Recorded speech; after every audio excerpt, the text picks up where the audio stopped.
Para o Gustavo Cruz, estrategista da RB Investimentos, chegando aqui na nossa programação. Seja sempre muito bem-vindo, Gustavo. Bom dia, muito obrigado aqui pelo convite mais uma vez. A gente que agradece. Gustavo, para começar, né, a gente teve aí dados importantes, tanto nos Estados Unidos quanto no Brasil. Estados Unidos, um PIB um pouco abaixo ali do que se esperava, 2,1, a expectativa era 2,4. ADP também trazendo, acho que veio até em linha, inclusive, com aqueles dados de Joites de ontem, né, que traz ali uma criação menor de vagas. A primeira leitura ali, talvez de repente, né, a gente tem outros dados importantes, PCI amanhã, payroll na sexta, mas a princípio a primeira leitura, estes dados reforçam de repente ali uma possibilidade do Fed em manter a taxa de juros, não trazer ali uma expectativa de novas altas? Perfeito, eu acredito que sim. Acredito que reforça as chances de que eles pausem ou que, no mínimo, esperem mais um pouco para tomar decisão se vai ter que subir mais uma vez. Lembrando que na próxima reunião eles têm que divulgar a projeção para o final do ano. Então, eles podem, ao mesmo tempo, pausar e sinalizar que tem mais uma alta ainda em 2023, o que daria mais ou menos na mesma do que subir na próxima reunião. Os indicadores, eu acredito que eles estão mostrando uma economia talvez um pouco mais fraca, mas, de qualquer forma, só desacelerando. Não é que também está mostrando uma recessão, não é que está mostrando que, poxa, o mercado de trabalho inverteu de estar superaquecido para muito desaquecido. Isso não tem acontecido. Eu vou chamar a atenção talvez para um indicador que passa um pouco despercebido, mas que é bem relevante pensando daqui para frente, que foi o dado do Shiller, que é um professor de Yale, que ele foi um dos melhores indicadores para a gente antecipar a crise de moradias em 2008, 2007. Esse indicador, ele está neutro agora, ele está praticamente zerado. E ele mostra como que ele é quase um indicador antecedente do mercado de moradia nos Estados Unidos. Eu acredito que é importante que esse indicador seja neutro, porque a gente tem visto mês a mês nos dados de inflação que a inflação somente de moradias está 2% e precisa começar a desacelerar mais adiante. Então, com esse indicador já indicando que o mercado de moradias vai ter uma desaceleração nos preços, isso é bem positivo se a gente for pensar adiante. Então, isso dá mais conforto para os dirigentes do Fed falarem, poxa, nosso principal problema em combater a inflação está dando um sinal de que talvez as coisas comecem a melhorar. Gustavo, a gente fica monitorando, né? Porque desde Jackson Hole, quando Jerome Powell sinalizou e foi até interpretado como mais duro ali, falando que pode elevar juro caso os dados não venham mostrando essa desaceleração necessária para o Fed ficar mais tranquilo. É interessante que na sexta-feira ele dá essa declaração, aí nessa semana os dados já começam a meio que sinalizar que ele não precisava ter sido tão duro assim. E aí o mercado reage a isso, né? A gente vê, inclusive, o rendimento das treasuries caindo, isso animando as bolsas.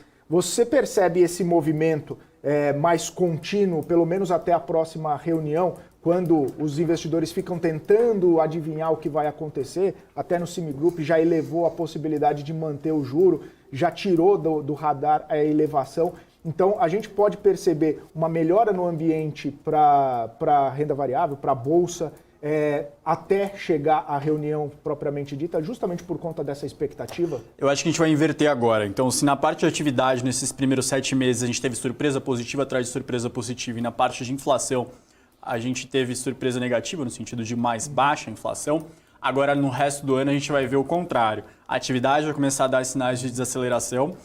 Por outro lado, a parte de inflação talvez dê um sinal de um pouco mais forte, porque a gente já está vendo os preços de petróleo, os preços de energia um pouco mais altos.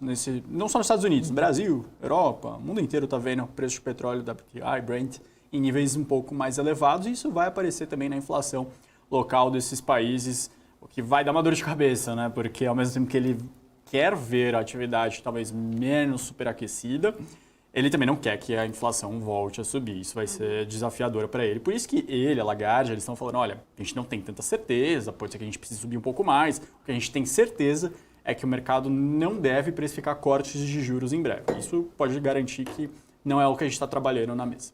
Você citou a questão do petróleo, só para eu entender, essa questão do furacão é algo mais marginal ou de repente pode impactar? Porque a gente viu muita gente falando, né, e no cenário internacional, lá na mídia internacional, muita gente falando que poderia atingir algumas refinarias ou até mesmo alguns produtores de companhias internacionais e que pode fazer um preço no petróleo. Isso seria ruim para a inflação, como você disse, mas fica sempre esse temor, essa cautela, né? Poxa, se o furacão passar e acabar trazendo alguma destruição nessas plantas aí, isso pode trazer um preço maior para o petróleo e aí desencadear tudo que a gente já está vendo. Né? Eu acredito que o preço do petróleo, depois que a OPEP começou a se mobilizar para tentar segurar em níveis maiores, começou a funcionar. Começou a ter um preço de equilíbrio um pouco mais alto.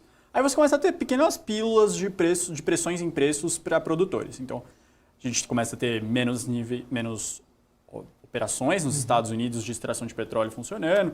Você tem a questão do Canal do Panamá, que está com a maior seca em décadas, e isso está encarecendo o preço de transporte marítimo. Começa a ter algumas notícias um pouco mais negativas. Que é natural, assim, ano após ano sempre tem uma época que está um pouco mais favorável, outra um pouco mais desfavorável.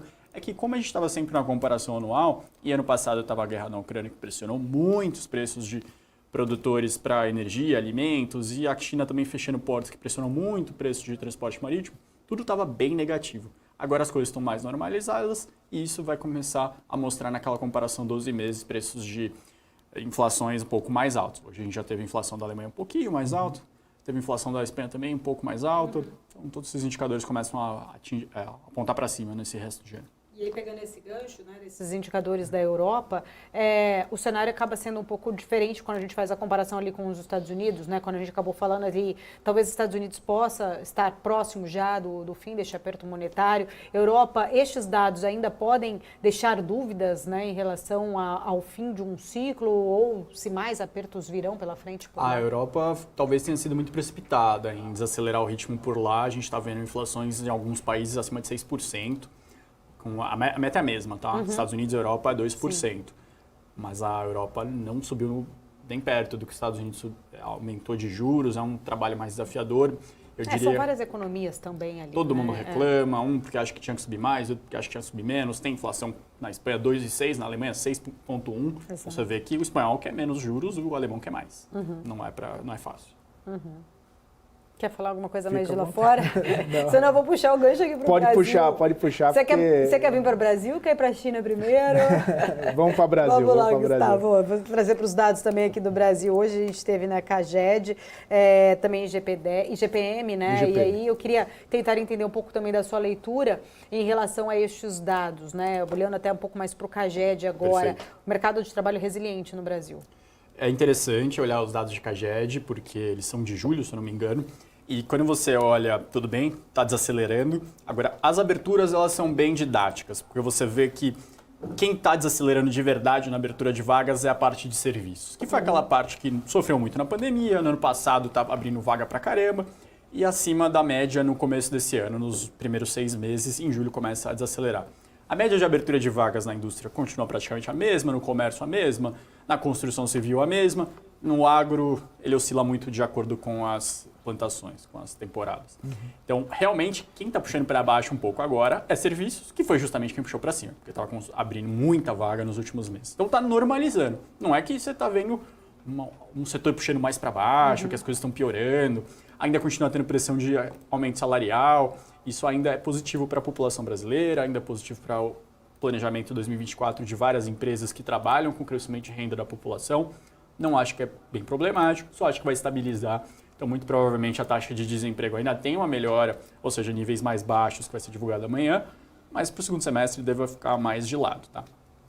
Essa desaceleração e essa resiliência ainda do mercado de trabalho, quais os impactos, quais os reflexos que isso pode trazer na leitura do Banco Central em continuar esse ciclo, Gustavo? Perfeito. Eu acho que ele vai fazer o trabalho que os Estados Unidos estavam fazendo, que era olhar, bom, tudo bem, eu já entendi que o mercado de trabalho talvez tenha se reequilibrado num nível de desemprego menor. As pessoas falam, pô, menor, tá 8%, 7%. Mas, infelizmente, o equilíbrio do Brasil é mais ou menos por aí. Ele tem que olhar agora o crescimento de salários. Vai continuar puxando o salário para cima?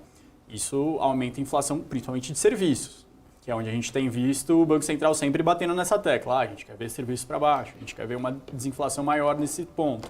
Então, isso ele vai monitorar muito, mas justamente a parte de criação de vagas está ficando mais normal. Acho que essa foi a lição que o CAGED mostra hoje. Se você comparar todos os meses do ano, dá para ver uma clara tendência de desaceleração na contratação de serviços. Quero falar um pouquinho de fiscal, né? Até porque tem, acho que 2 pontos ali importantes. Fernando Haddad tá ali, né? Tem o fogo amigo, que não tá, né, tá fazendo uma grande pressão, que ele não deveria ter mantido ali, principalmente a meta do orçamento, trazendo esse déficit zero para 2024.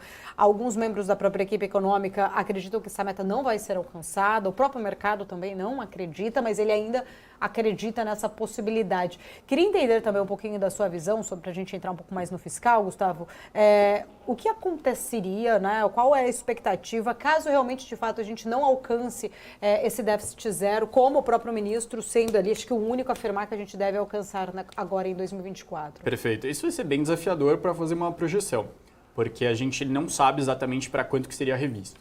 A gente tem aquele espaço marginal, então teve uma meta de 0 no que vem, mas tem um intervalo para cima e para baixo.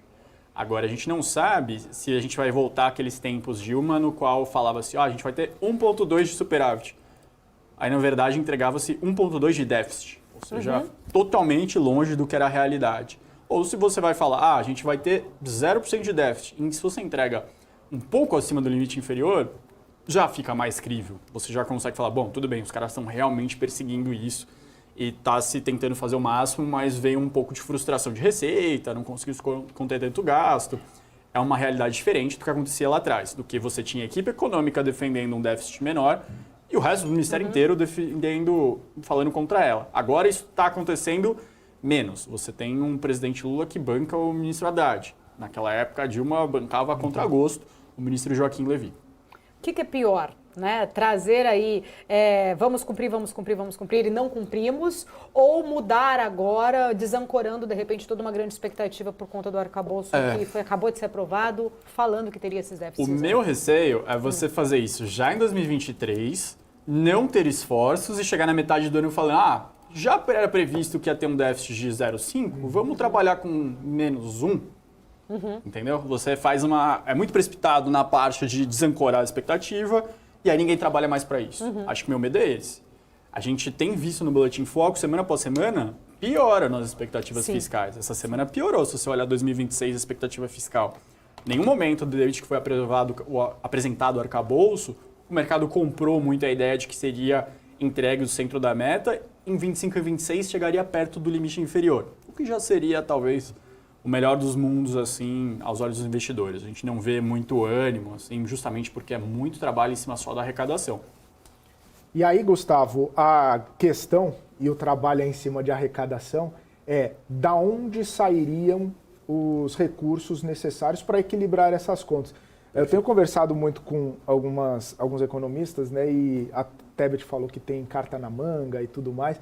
E algumas pessoas falam, olha, mas carta na manga a gente não consegue ver, né? Sim. Justamente por isso que chama carta na manga, porque não está exposto. Mas nessa leitura e nesse exercício de tentar descobrir de onde sairiam as receitas, e também com a perspectiva de que a planilha aceitar tudo, como que o governo vai fazer esse equilíbrio? De onde poderia retirar esses recursos para equilibrar essas contas? Felipe, eu acho que assim, as receitas mais criativas, as novas, estão surgindo de fato.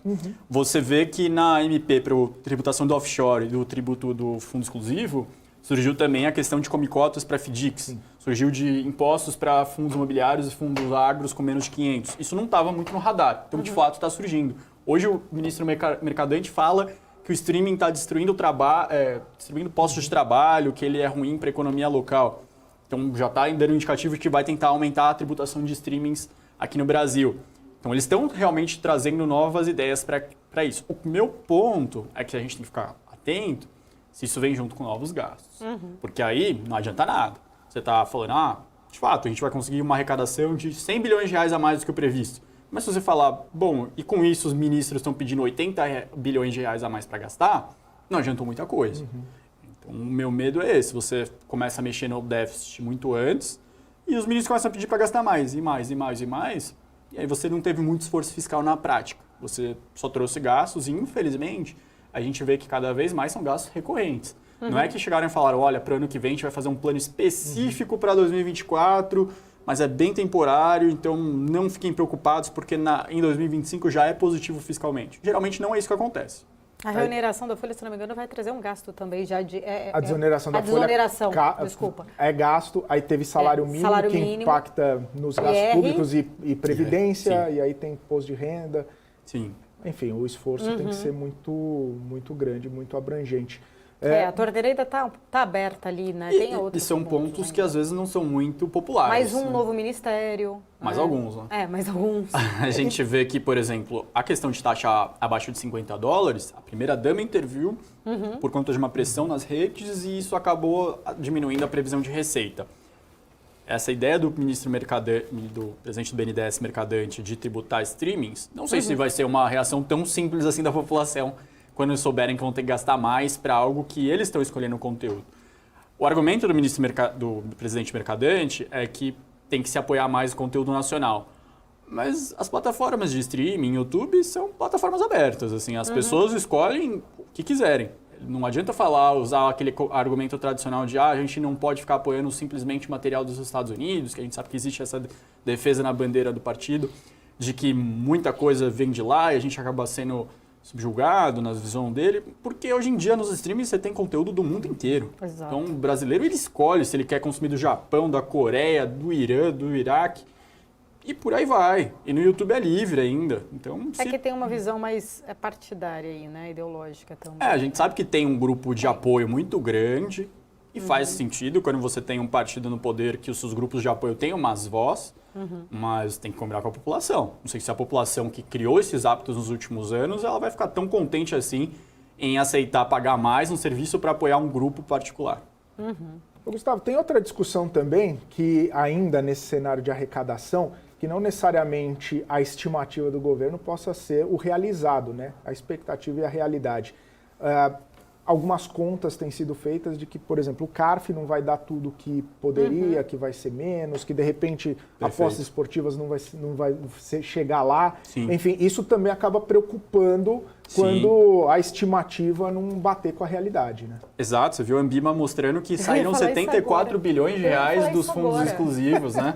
Então, essa conta já não vai ser essa estimativa de arrecadação. A gente conversou sobre isso aqui em outros momentos. Que você tem os exemplos, por exemplo, você tem casos no mundo de tributação de fundos exclusivos, de fundos offshore.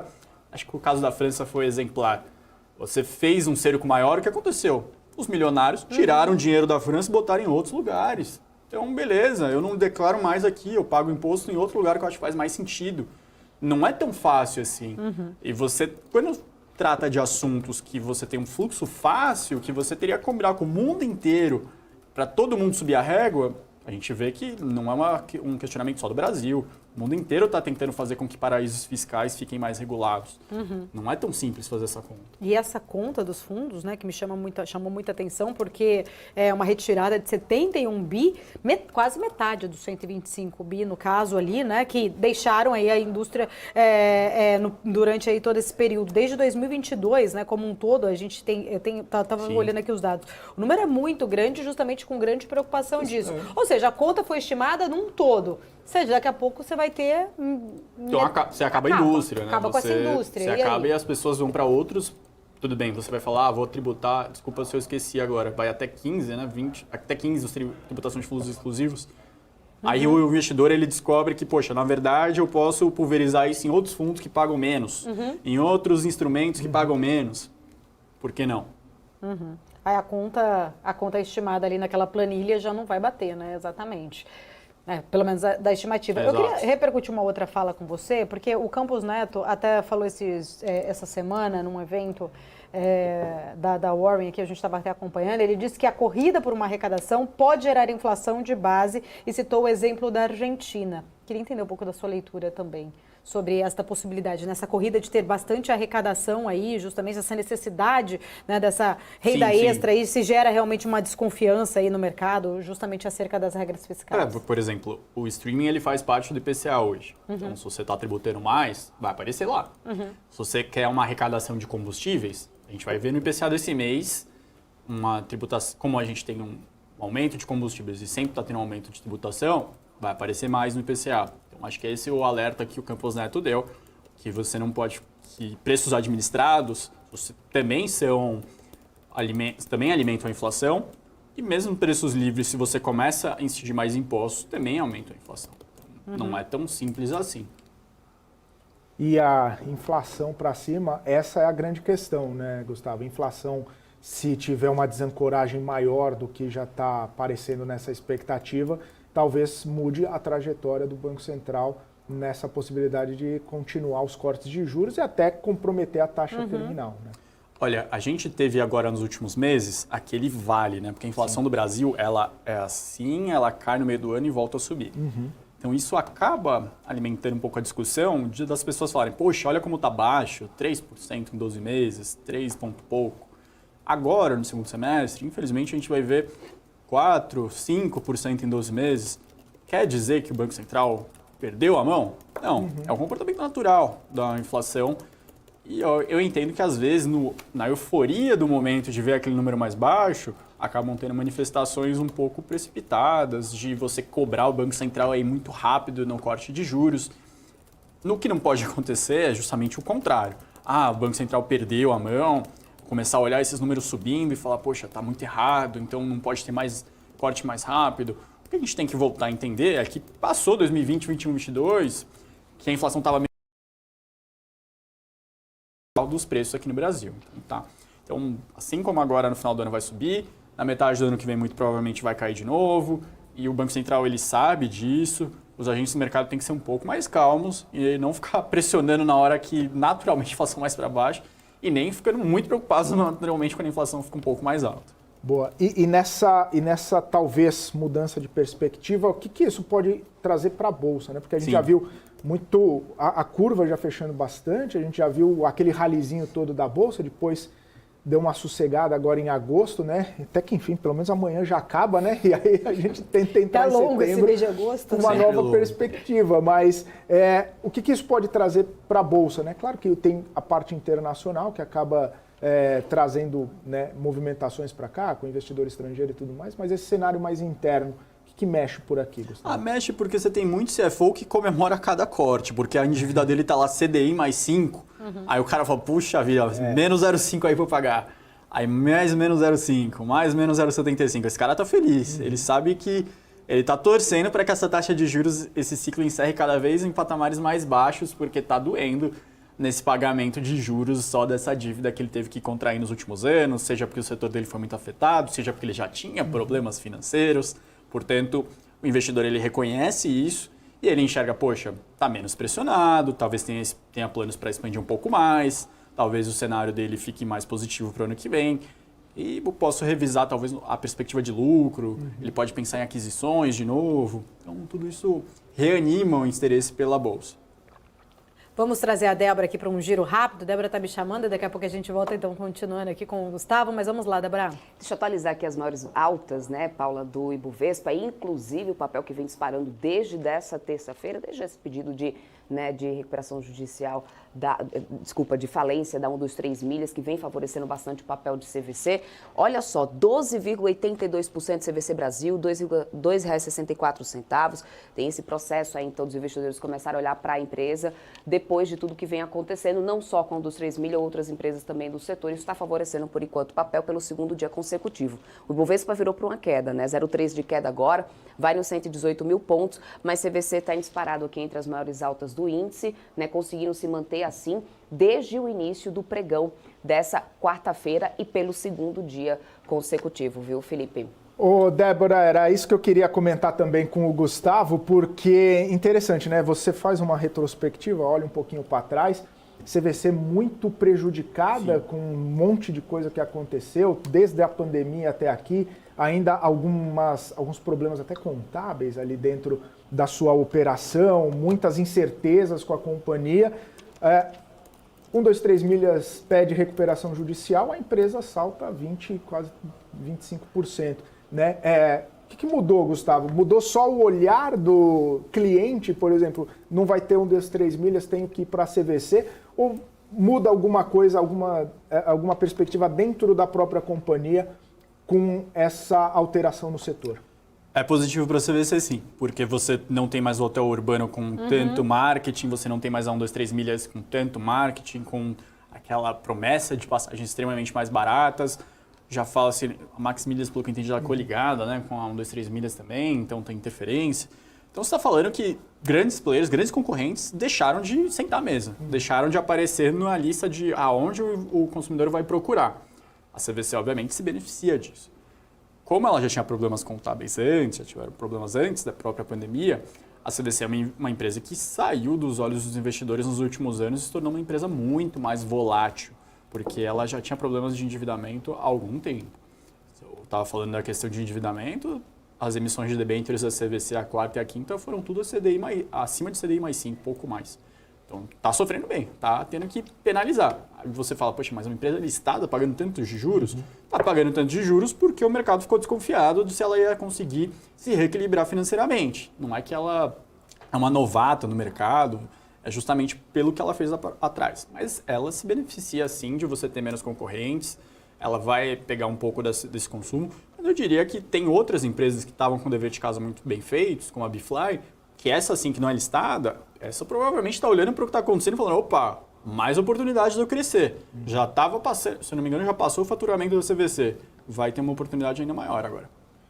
Mas não é listada, então o investidor não captura esse movimento. Ele vai para quem é. Por isso que a gente gosta e torce para que mais empresas sejam listadas, né? Porque às vezes ela é o único veículo disponível, né? Então não tem opções tanto assim. Olhando para o setor, né, se a gente pega a CVC, obviamente, ela acaba sendo muito correlacionada com as empresas de aviação, né? Nesse sentido, a gente pode ver alguma movimentação também em aviação por conta desse movimento de CVC ou não? A aviação já é aviação, já captura todos esses clientes, né, que saem de um, mas vai para outra companhia de turismo, por exemplo. As companhias de aviação estão conseguindo vender cada vez mais, elas estão retomando uma demanda dos clientes que estava um pouco represada por conta dos últimos anos, com as exigências de viagem, todas as restrições vindas da pandemia. Elas podem pegar um pouco dessa venda também diretamente nos seus sites, embora o grande foco, né, onde tinha bem valor para a CVC e as concorrentes, é na venda de pacotes. Eu acho que a CVC, a gente pode fazer um paralelo com as construtoras de baixa renda. O que eu estou querendo dizer com isso? Nos últimos anos, com a pandemia, extinguiu-se um pouco dos feirões de venda e também dos estandes de venda. O que eles são importantes? As classes C, D, E, muitas vezes não imaginam que elas poderiam comprar um imóvel até chegar no estande de venda, sentar lá, conversar e falar, poxa, na verdade encaixa no meu orçamento. Mesma coisa para as lojas físicas da CVC. Ela precisa desse fluxo naturalmente, como está acontecendo agora de forma bem regular. Então ela vai se beneficiar simplesmente dessa volta. Aí teve esse extra agora, que foi tirar da mesa concorrentes diretos dela. Gustavo, eu queria, até estava olhando aqui pelo site da RB, vocês trouxeram um relatório, né? Não consegui ler todo, até queria que você trouxesse um pouco mais dessa visão, justamente falando aí sobre voos financeiros, né? Dedicado aí ao setor de aviação aqui no Brasil, justamente com esse foco voltado aí para o transporte de passageiros. Se você puder até trazer um pouco, né, da análise que vocês trouxeram neste relatório aqui, compartilhar com a gente, já que estamos nesse tema aí desse setor. Sim. Acho que um ponto negativo é que a gente faz uma tabela no relatório e mostra a quantidade de anos que a empresa está viva no setor aéreo. E ele é cada vez menor. As empresas do setor de aviação, elas têm tido uma vida difícil, não é da pandemia, já é de décadas para trás. Então, a gente pegou lá do começo do século passado até hoje e dá para ver que as empresas estão cada vez com uma sobrevida menor. Outro ponto é que sim, agora elas estão recuperando a sua demanda, estão ofertando cada vez mais voos, só que diferente de outras crises, o preço cobrado pela passagem aérea não está baixando. As empresas claramente estão tentando reverter o prejuízo dos últimos anos, aproveitando um pouco que a demanda estava muito represada e as pessoas estão aceitando viajar mesmo pagando preços mais caros. Isso está acontecendo. Em algum momento, isso vai ser revertido, pode ser no ano que vem, pode ser em 2025, e vai dar até um alívio na inflação mais para frente. Mas, por enquanto, as empresas estão preferindo reaver um pouco desse prejuízo dos últimos anos. Aí a gente coloca outros problemas, a gente coloca do custo do combustível para as empresas aéreas, como isso, obviamente, é correlacionado com o preço de combustível internacional e pressiona bastante, como tem sido um dos alvos de tributação recentes. Como um ponto que às vezes foge do Brasil, né? A gente falou bastante no ano passado, no começo desse ano, que vários pilotos se aposentaram nos Estados Unidos e tinha uma crise, uma falta de pilotos por lá, e isso está batendo no Brasil, curiosamente. Os salários de pilotos aqui no Brasil teve que subir.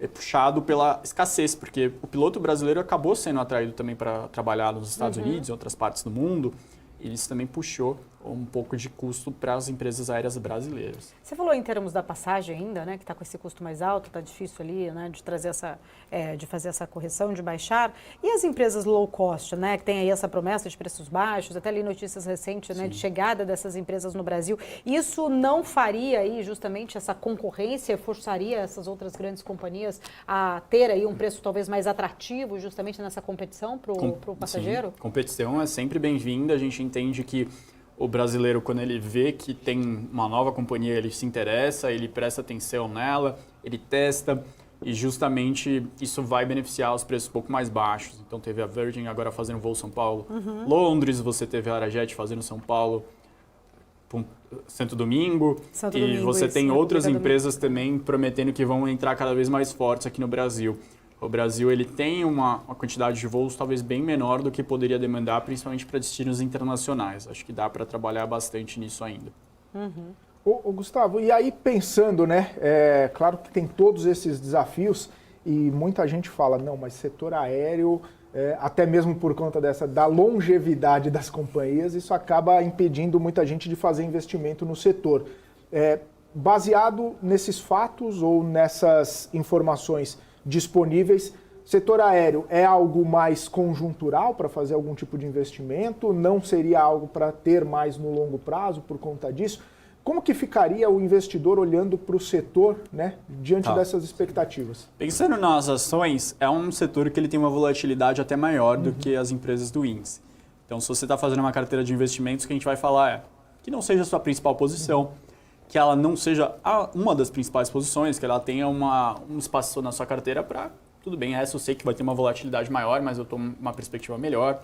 Se você está pensando na dívida, tomar muito cuidado, porque as empresas, elas, com uma forma recorrente, pedem para renegociar, pedem para condições melhores, elas não são boas pagadoras, digamos assim, elas tiveram muitos problemas. Claro que muito que não fica nelas, né? A conjuntura foi bem adversa para elas nos últimos anos. Mas pensando do que está acontecendo, está sendo mais positivo. As pessoas estão viajando mais e tem mais destinos abertos, as coisas estão melhores para elas do que estavam nos últimos 3 anos. Maravilha. Gustavo, vou chamar a Débora Oliveira, que ela está com o setor aberto e saiu uma notícia importante a respeito da Minerva. Qual a informação, Débora? Isso mesmo. O Felipe é o setor que está sendo bastante movimentado esses últimos dias, né? Teve essa transação aí de Minerva com Marfrig, tem sido falado aí numa questão, né, de aumento, na verdade, essa compra dessas unidades da Marfrig pela Minerva poder contribuir para poder aumentar a alavancagem da companhia. Isso resultou, né, também numa queda que a gente acompanhou no pregão dessa terça-feira. Por outro lado, a gente também tem movimentações ali do próprio Ministério da Agricultura, de uma lista que vazou ali pelos bastidores, mostrando ali, né, frigoríficos que já estavam prontos para poder começar a exportar para a China. Tem Minerva e tem Marfrig também nesse meio, tem JBS, né? E aí o setor vem sendo bastante movimentado nesses últimos dias. Marfrig agora cai 2% nesse momento, BRF está caindo 1,66%, JBS 0,26%. Agora Minerva hoje, ao contrário do que a gente estava vendo acontecer ontem, chega aqui no patamar positivo, subindo 0,34% por enquanto, Felipe. Obrigado, Débora. E aí, claro que já puxo o gancho para falar com o Gustavo. Ontem a gente até comentava, né, a expectativa. O que será que o mercado vai imaginar a respeito desse deal Marfrig e Minerva? E o mercado acabou mostrando, né? A Minerva caiu bastante, Marfrig subiu bastante. Mas eu queria saber a sua impressão, Gustavo, porque a gente tem lido alguns relatórios, né? E Minerva era uma top pick do setor para muitas casas, né? E aí vem esse deal e o pessoal já acaba reprecificando. Qual que é a sua impressão? O que você imagina? Qual foi a sua leitura sobre esse deal? E perspectivas para o setor, especificamente para essas companhias? Particularmente eu gosto do deal. Se a gente pegar o noticiário da Minerva nos últimos anos, ela estava fazendo aquisições, mas era assim, 2 plantas no Uruguai, 2 plantas no Centro-Oeste, 2 plantas em outra região. Você fazer 17 de uma empresa só é mais fácil. Você fazer uma diminuição de despesas gerais, administrativas, principalmente da Marfrig, que é uma empresa bem redonda. A gente sabe que não vai ter dificuldade, não é tão surpreendente assim, não é uma empresa que a gente nunca ouviu falar que a Minerva comprou. Portanto, ela está confiando bastante que a demanda chinesa, a demanda de outras regiões do mundo vai continuar forte. Esse talvez seja o grande desafio e o grande questionamento dos analistas quando eu falo assim, faz sentido? Principalmente se isso não vai prejudicar a relação de endividamento sobre a EBITDA dela. Vai crescer. A gente sabe que o investidor ele começa a ficar mais desconfiado quando passa de 2 vezes, com essa aquisição vai chegar a 3,5. Para o ano que vem, já baixa. Mas, no curto prazo, dói um pouco para o acionista, porque o investidor fica meio desconfiado, sabe que esse setor ele teve problemas justamente de endividamento. E aí a gente está falando justamente da JBS, da Marfrig, que é justamente o porquê a Marfrig subiu tanto, né, ontem. Viu-se uma expectativa de diminuir bastante essa relação de endividamento e focar mais aonde ela está tendo uma rentabilidade maior, em outros tipos de planta, em outros tipos de produto. Mas para o longo prazo, eu gosto do movimento da Minerva.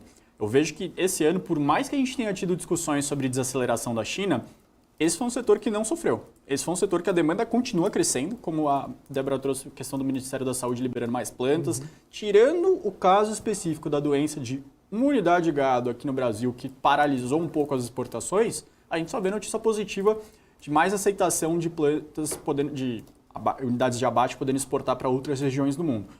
E uma preferência bem clara, uma aceitação muito clara pela carne bovina brasileira. Posso mudar de setor? Você quer falar desse? Não. Você respirou. Vai lá. Eu respirei para falar que é o seguinte, a gente vê que a JBS está muito mais voltada para o exterior e a Minerva e as outras companhias mais aqui para dentro, e ainda tem todo esse fator do ciclo do gado que o preço está muito baixo, isso acaba impactando o resultado das companhias. Essa dinâmica aí, inclusive, tende a melhorar quando essas plantas já estiverem sob o guarda-chuva da Minerva, e aí o preço do gado melhorar, isso tende a trazer números melhores para a companhia no futuro, é isso? Tende sim, e é uma discussão um pouco mais de não 1 ano, 2, mas do que está acontecendo no movimento lá na Ásia, não só a China, mas a gente tem visto mais consumidores, realmente pessoas que cresceram de nível de vida, nível de renda e que estão demandando carne bovina. Antigamente não se existia isso.